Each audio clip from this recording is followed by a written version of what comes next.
आरिडी रे सही गारिडी नाही लो श्रेष्ठ गुणिया श्रीमणी सजनी लो श्रेष्ठ गुणिया श्रीमणी बाबांको पादुक पी देले ढके सर्वारोग्य हुए प्राणी लो बई तरणी तटे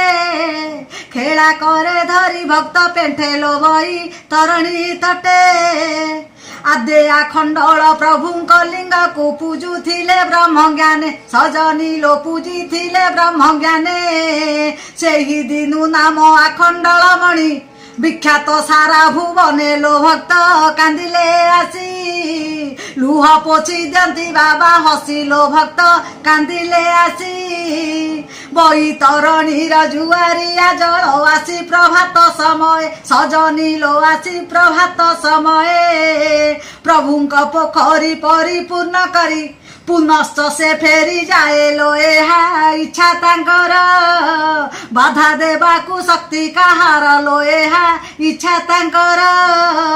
मध्याह्न समय देखलो सजनी से बड़ सिंहार वेश सजनी लो से बड़ संहार वेश संध्या समय रे मणि बाबा मोर होई छांती जोगी बेसलो से ही बेसकू देखी भक्त पवित्र करई आखिलो से ही बेसकू देखी जय मणि बाबा जय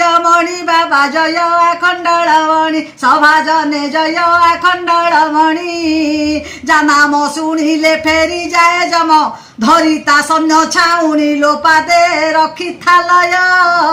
बोल मणि बाबा जय लोपादे रखी थालय आउ जमकू नथिब भय लोपादे रखी थालय जय बाबा।